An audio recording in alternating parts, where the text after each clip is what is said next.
Fernanda. Primeiramente, tarde para todos aí que estão acompanhando em casa. É o seguinte, cara, como eu brinquei aqui, é um ciclo repetitivo. O Vasco, ele parece estar em looping mesmo. Se você for pegar, depois da parada da Copa do Mundo, o enredo dos jogos, eles são muito parecidos.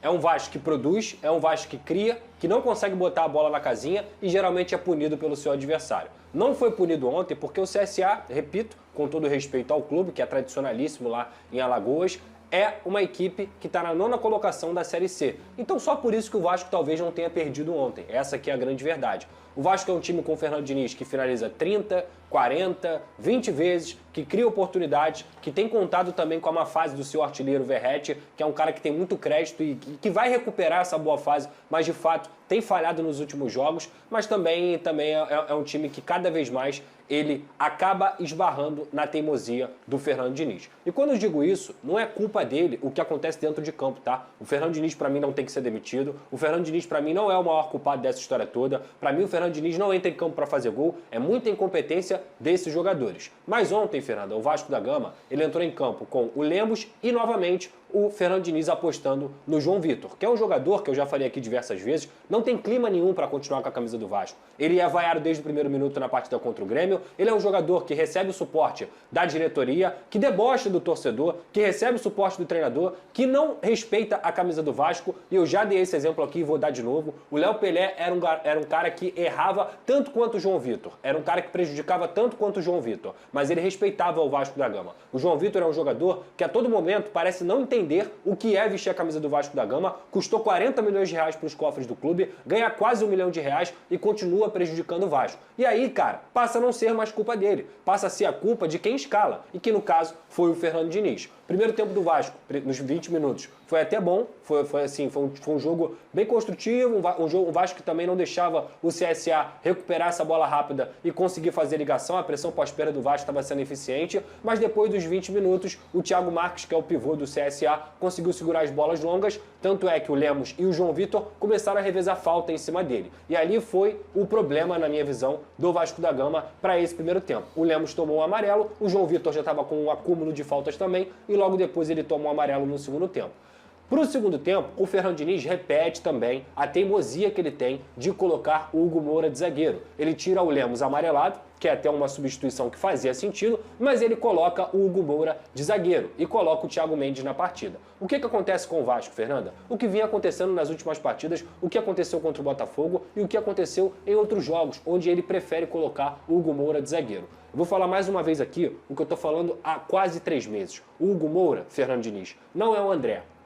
O Hugo Moura, ele não é mais um na construção, porque ele não é um jogador que constrói, ele é só um jogador que destrói quando ele está jogando de volante, e quando você tira o Hugo Moura da posição de volante e coloca ele como zagueiro, ele vira também o último homem e ele piora ainda mais o jogo dele. Ou seja, o resumo é o seguinte: o Hugo Moura não é um jogador que constrói com tecnicamente eficiência, ele é um jogador que a todo momento se mostra frágil como o último homem, e o Vasco quase toma gol, inclusive, no erro grotesco dele, e o Vasco da Gama se torna uma bagunça, porque você coloca um volante para jogar de zagueiro, fica exposto. O Thiago Mendes ontem, coitado, ele não tem culpa de nada, mas o jogo do Vasco no segundo tempo, ele vira um bingo. Você pode muito bem vencer o jogo ou você pode perder a partida a qualquer momento. E é o que tem feito o Fernando Diniz no segundo tempo. A desorganização tomou conta do Vasco da Gama e, para piorar, aí a gente volta na mesma história, no mesmo assunto. O João Vitor foi expulso de uma maneira, mais uma vez, infantil. É um jogador que não tem mais clima para vestir a camisa do Vasco da Gama. Enquanto o Fernando Diniz e a diretoria do Vasco continuarem insistindo nesse atleta, eles vão perder cada vez mais o apoio da torcida. Que eu já falei aqui, não tem reforço, não tem atleta, não tem nada mais importante do que você jogar ao lado da torcida. Para mim, já soa como desrespeito, já soa como uma situação que eles estão insistindo no erro para poder bater de frente com a torcida, sendo que o campo está falando, o campo está gritando que o João Vitor não tem mais condições de jogar. Então o Vasco ontem empatou com o 9º colocado da Série C, o que dá uma certa vergonha. Eu acho até que vai passar em São Januário, porque tem a torcida, tem o Vasco da Gama dentro de São Januário, é muito forte, vai acabar se classificando. Mas ontem, é mais um jogo cansativo. É mais um jogo em que o Vasco, nos últimos 6, não consegue vencer. O Vasco não sabe o que é vencer há mais de um mês. E aí? No Campeonato Brasileiro, tá beirando zona de rebaixamento, foi humilhado na Sul-Americana, partida vergonhosa ontem na Copa do Brasil. Aí eu vejo gente assim, porque o Cruzeiro empatou com o CRB. Vai ver o que aconteceu no jogo do Cruzeiro? O melhor jogador do jogo do Cruzeiro e CRB foi o goleiro. Não foi o caso aí do Vasco CSA ontem. Porque o Bahia ganhou do Retrô. Ganhou. Não ganhou? Coisa que o Vasco não faz. O Vasco é um time que repete os resultados dentro de campo. Ele joga, cria e não consegue vencer. E assim, cara, não tem trabalho que se sustente se você não consegue vencer as partidas. O Vasco, repito, está beirando a zona de rebaixamento e a Copa do Brasil, pra mim, me parece muito mais uma distração do que algo tangível. Com esse futebol que o Vasco joga, com a falta de efetividade desse grupo de jogadores e com as teimosias do Diniz, eu não consigo ver melhora de forma alguma.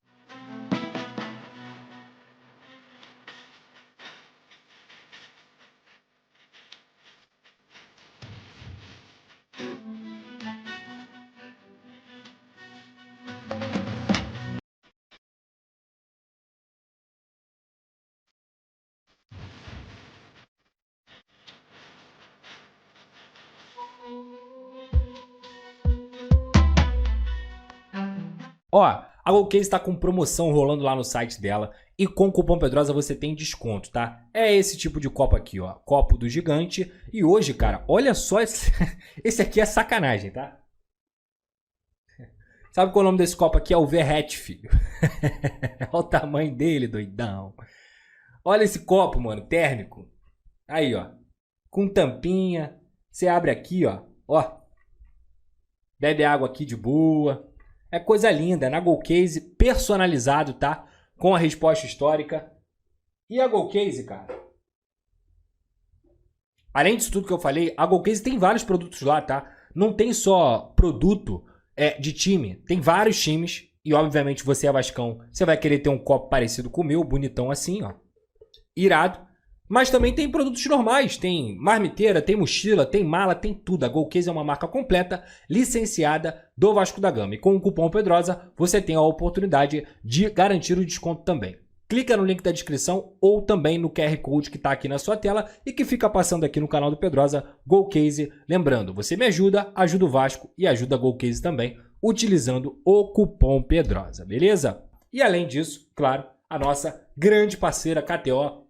Um beijo pra KTO, tamo junto. Só clicar aqui na tela, aqui no QR Code, para você fazer seu jogo, sempre com muita responsabilidade. É proibido para menores de 18 anos e não é para jogar o que você não tem, pelo amor de Deus. Não vai jogar conta de luz, não vai jogar, é para brincar, para você se divertir, é dinheiro sobrando. Se você tiver um dinheiro sobrando e quiser fazer uma brincadeira, vá lá na KTO e utilize também o cupom Pedrosa lá na KTO, beleza? E o Fernando Diniz, nas coletivas, ele fala muito assim: antes de eu chegar era uma coisa, depois que eu cheguei é outra. Só que ele não consegue compreender que antes dele chegar, o João Vitor já falhava. Antes dele chegar, o João Vitor já era um jogador frágil defensivamente. Antes dele chegar, o Hugo Moura já tinha cometido falhas também. Então, a insistência dele é uma insistência que não tem coerência. E para ser muito honesto, Fernando, eu acho que vai muito na linha do que você falou. Ninguém chega aqui para querer criticar jogador, para querer esculachar jogador, para querer falar mal de jogador. Muito pelo contrário. A gente está aqui para fazer nosso trabalho, que é falar do que esse cara entrega em campo. E dentro de campo, o João Vitor é um atleta que não entregou nada para o Vasco. Ele não consegue justificar nem um pouco o alto salário que ele ganha. Então a torcida